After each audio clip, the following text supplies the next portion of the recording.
A definição básica do inconsciente em filosofia vai de encontro com a teoria psicanalítica de Freud. Para ele, o inconsciente seria como a caixa preta do indivíduo e ela não seria a parte mais profunda da consciência, nem a que possui menos lógica, mas outra estrutura que se distingue da consciência. Para entender o que é inconsciente, é preciso, antes de mais nada, compreender a duplicidade do seu significado. Essa palavra define todos aqueles processos mentais que ocorrem sem que o indivíduo se dê conta, sem que tenha consciência sobre eles. Mas por que reprimimos essas forças?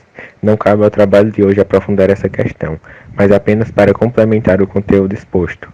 Ressalto que o sofrimento é o que reprime algum conteúdo. Nossa mente visa sempre a autoconservação.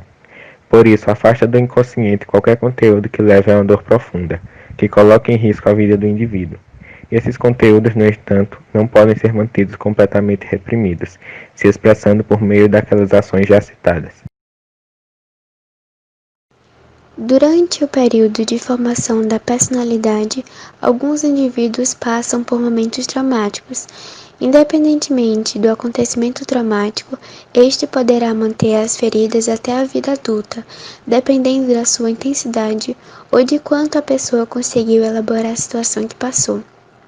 Dependendo da fase do desenvolvimento e da quantidade de tempo em que a criança passou vivendo em um ambiente traumático, ela poderá desenvolver, por exemplo, algumas doenças como transtornos de ansiedade, transtornos depressivos e transtornos comportamentais e emocionais diversos. O inconsciente cria comportamentos recorrentes que se tornam hábitos. Com isso, a maioria de nossas ações, pensamentos, valores e emoções ficam no piloto automático. É preciso um esforço do consciente para questionar o que de nossos pensamentos e ações habituais derivam do inconsciente. E a partir disso, é possível elaborar pensamentos e ações que modifiquem esses hábitos.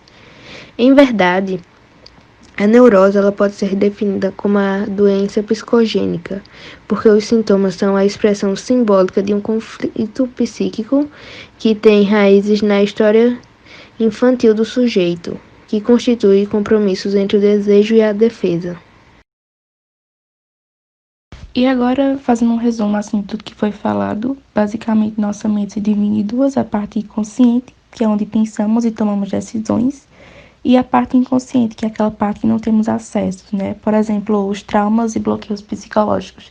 Tudo isso fica armazenado na parte inconsciente da mente. E o inconsciente é uma parte muito complexa, comparando com o iceberg. Aquilo que os psicólogos e os psicanalistas têm acesso é apenas a ponta do iceberg, né? Porque a mente humana ela é muito mais aprofundada que isso. E um exemplo de como a mente inconsciente funciona é os sonhos. Quando a gente está dormindo, a parte que atua é a parte inconsciente, porque a parte consciente, né, que é aquela parte que a gente gasta a maior parte do dia pensando, trabalhando, tá descansando. E os sonhos são uma boa forma de olhar para o que está se passando no fundo do iceberg da mente, né? Por isso que a gente diz que alguns sonhos têm alguns significados.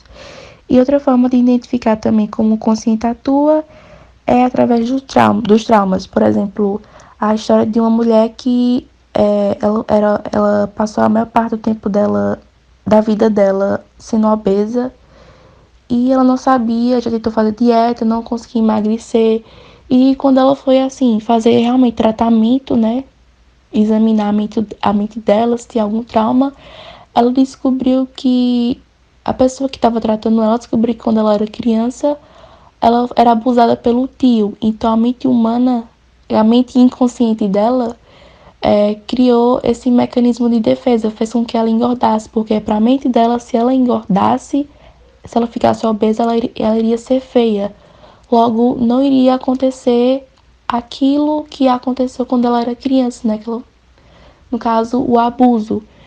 Então, é um exemplo de como a mente inconsciente trabalha. Se ela não tivesse feito esse tratamento, ela não teria sabido a raiz do problema para resolver, né? Então, a mente humana é assim, uma coisa muito complexa que até hoje ninguém conhece assim a fundo o iceberg completo, seguindo a teoria.